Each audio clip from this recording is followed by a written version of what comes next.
Hello, my name is Miguel and my partner Javier. We're gonna talk about how to learn a second language.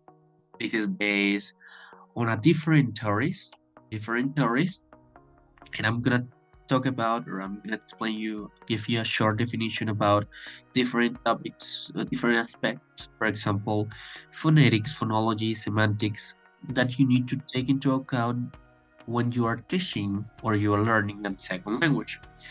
Why? Because you need to know what is the difference between the sounds, your mother tongue, and the second language, the structure, and how can you explain your personal opinions, how to talk in different language with different words. How? So basically that's different elements that you need to know. My partner, we're gonna talk about and specific aspects, different theories you need to know is so he can start. Hello guys, I'm Javier and actually we do have different theories about how to learn the second languages. In this case, these theories connect the interlanguage. In that case, the interlanguage is the connection or the bridge that we can build through the both languages. The language number one, that is our mother tongue, and the second language that you are learning. So actually PM Nun's processability theory has some different aspects, and in this case, he focuses on the acquisition of the procedural skills required for processing the formal language into the second language. So in that case, he talked about the input, and it has a different relay factors: the frequency, the salience, the redundancy, and also the lexical aspect. So actually, he thinks that we can learn the second language such as the first one, in this case, the mother tongue. So actually, he said that we can take the same ways in order to learn a second languages or the different factors as the first one. Also, we do have the upgrades theory, and he talk about the efficiency driving processors.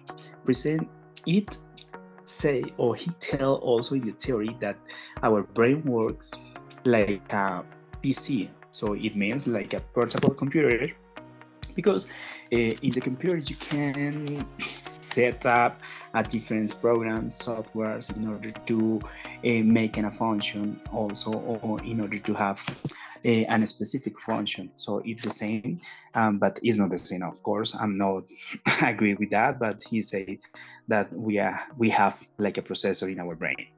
Also, we talk about the proposals, and it aims that we had a different factors, and he say that we have three factors: the phenomena about how the language is, the language structure, the typological difference between the language, and the acquisition phenomena. So in that case, he talked about the different aspects, as my partner mentioned before, about the phonology, the phonetics, semantics, and pragmatics. And this is important because this is the structure or the elements, basic elements of the language. And also we have the metalinguistic, and this is like the explicit knowledge. No, this is the real structure of the language, and when you are conscious or awareness about learning something. And also we have the cognitive approach, and this is the role systems about the conscious learning. But also we do have a different options for learning too. We have the skill acquisition theory, and it has a different stage about the cognitive process, the associative processes, also about the autonomous and automatic. And we talk also about the declarative knowledge, that is something that is relayed about the explicit knowledge also. So the structure of the language, and we have the procedural knowledge, and it talk about the knowledge that you can learn like the input, and also this is the implicit knowledge. So this is really important in order to learn a second languages. And these theories associate everything about how we can learn English, and they have different structures about how the person that is teaching the language can teach a different language. So that's really important in order to identify the different ways of learning or acquire a different language. Thank you.